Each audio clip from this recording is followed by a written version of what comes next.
نتیجه خوبی داشت جهادتان؟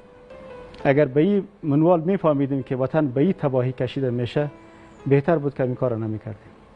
شهید دکتر نجیب الله؟ بله، یک کسی که برای وطنش، برای مردمش توسط یک گروه تروریست به شهادت میرسه، ما را شهید خطاب میکنیم. مگر شما به عنوان مجاهدین و در صف مجاهدین زمانی در برابر حکومت آقای نجیب نایستادید؟ اما ما به این باور هستیم که دکتر نجیب یک وطن پرست بود. دکتر نجیب هیچ آثاری را امروز کسی نیافته که از بیت المال چیزی را گرفته باشه یا دزدی کرده باشه یا برداشته باشه یا سوء استفاده کرده باشه. و در شهر کابل هم کدام خانه، کدام قصری هم به نام دکتر نجیب وجود نداره. و در دورترین سنگر افغانستان از کوچکترین سربازش دکتر نجیب مواظبت میکرد.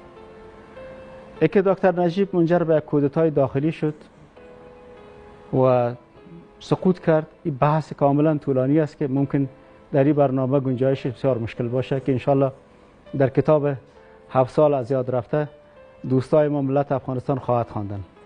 کدام بزرگان آقای ملک؟ همین رهبری افغانستان را که ببین، بزرگان کشور، دوستم، حکمتیار، ربانی، مسعود شهید و غیره و غیره، کل اینا را که میبینیم اینها باعث خرابی افغانستان شده. بله بله، سر اختلافات های سلیقه‌ای کنار نآمدن باعث خرابی افغانستان شد. در اواخر روزهای آخر حکومت دکتر نجیب برای ما یک تعداد از نسل جوان دکتر نجیب رتبه جنرالی عطا کرد در افسرهای نسل جوان.